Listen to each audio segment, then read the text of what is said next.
Evet sevgili izleyiciler, aramızdan sonra güne bakan düşleri devam ediyor. Ee, Anne bugünkü konumuz. Anneler Günü dolayısıyla anne konusunu belirleyip şiirlerimizi ve şarkılarımızı okumaya devam ediyoruz. Şimdi sırada bir Tahsin Saraç şiiri var. Anne Öğüdü isimli bir şiir bu ve bunu Calani'den dinliyoruz hep birlikte.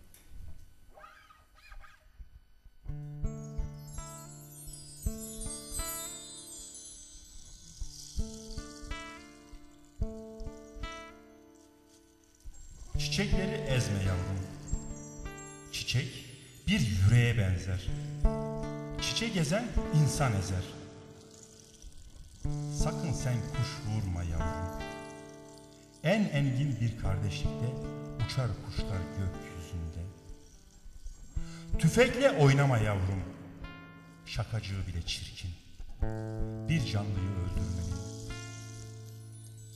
Gel bir çiçek ol sen yavrum. Kendi ülkenin renginde, şu yeryüzü demetinde.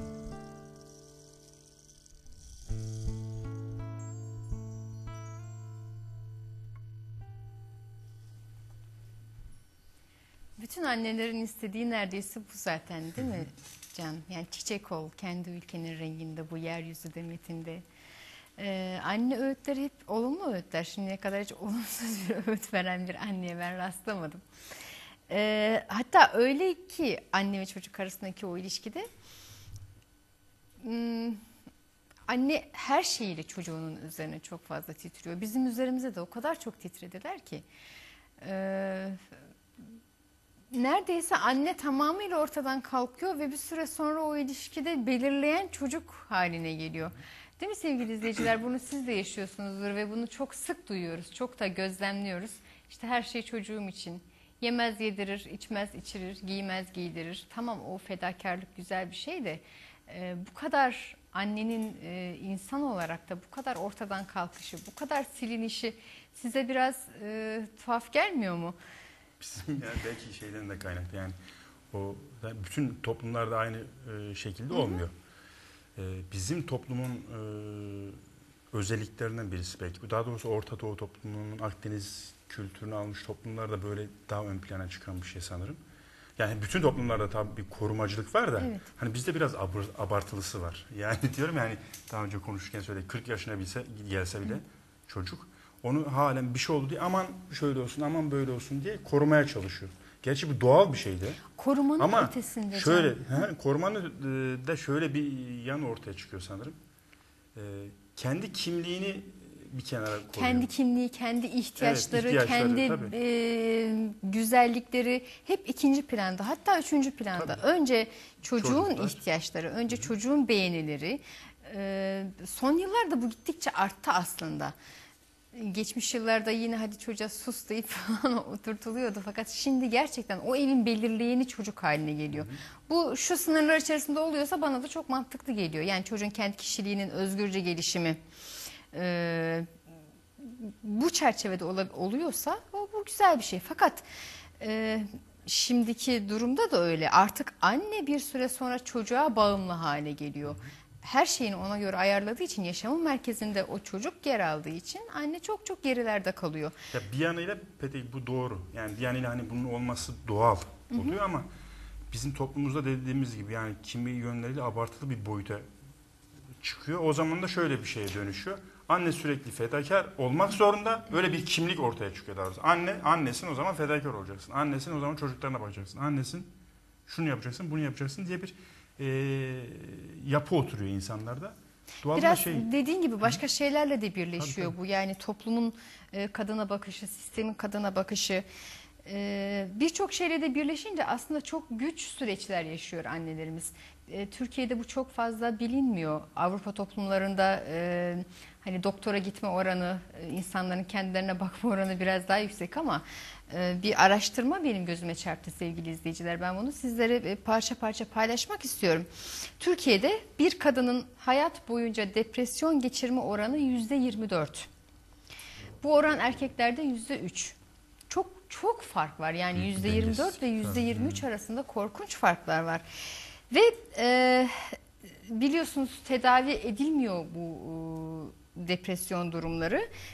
Tedavi edilmediği için intiharla sonuçlanan vakaların oranı %15. Bu da çok yüksek bir rakam. Öyle bir şey ki bakın, depresyon teşhisiyle tedavi edilen hastalar, yani bir hastaneye, bir sağlık kurumuna başvuran hastaların %75'i kadın.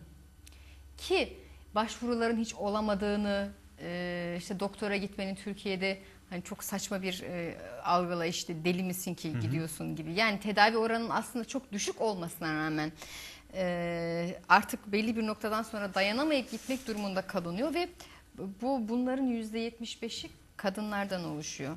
En yaygın görünme oranı yaşlarda 30 ile 55 yaş arasında. Yani hayatın bütün ağırlığıyla kadının üzerine bir anne olarak da, çalışan bir insan olarak da 30 ile 55 yaş arasındaki bütün o ağırlık çöküyor. Ve mesleki dağılımı da incelemiş araştırmacılar. En çok hangi kadınlarda görünüyor biliyor musunuz? Şu ev kadınları denilen, gerçekten emekleri hiç yok sayılan kadınlarda görünüyor bu. %35'lik bir oran. Çok yüksek bir oran. Yani hani derler ya, bütün gün evde oturuyorsun, ne yapıyorsun ki?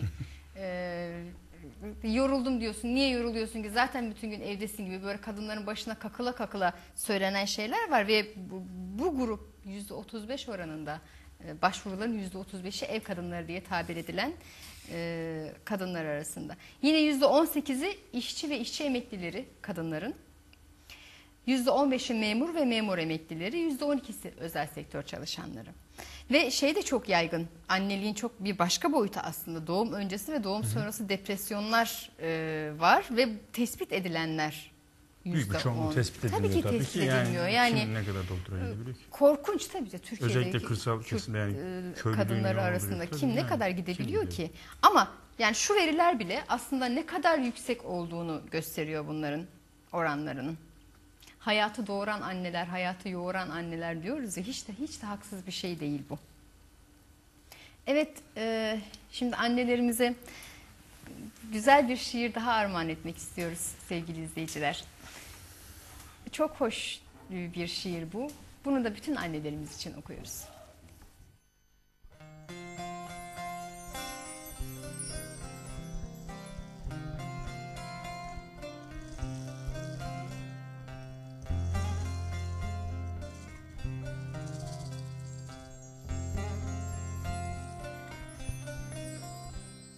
Yağmurlar seni getirir bana, avuçlarıma gözyaşlarını doldururum.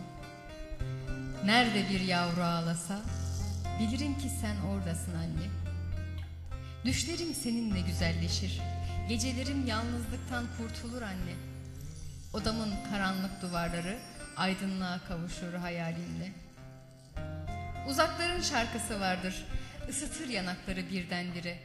Hep sen varsın o şarkılarda anne. Hangi rüyada sevinçler coşarsa, hangi gönülde özlemler büyürse, sen olursun orada anne. O serin rüzgarlar eser de eser, bir yaprak kavuşur toprağa. Bir buse kondurur yanaklarıma, o rüzgarlar seni getirir anne. Şimdi kar yağıyor üzerime, buz gibi dokunuyor yüreğime. Tut ellerimi, sıcacık dokun, sev. Seni özlüyorum anne.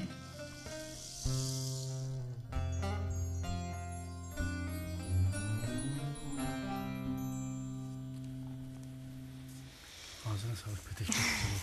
Yine bir çocuktan bir anneye yazılmış olan bir şiirdi bu. Anneler açısından baktığımızda benim böyle en fazla yüreğimi burkan, yüreğimi titreten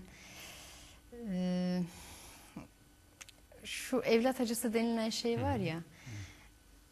Keşke hiçbir anne bunu yaşamasa diyeceğiz ama bu yani doğanın kanunlarına aykırı bir şey. Yaşamın olduğu yerde ölüm de var. Yaşamın bütünlüğü içerisinde bu da var. Evet. Evet, yani yaşamın doğal akışı içerisinde bu var ama bazen bazı ölümler o doğal akış içerisinde hastalık nedeniyle ya da ömrünün vefa etmemesi nedeniyle gerçekleşmiyor. Çok genç yaşta ölümler yaşanıyor. Ve bizim ülkemizde bu o kadar çok ki, o kadar çok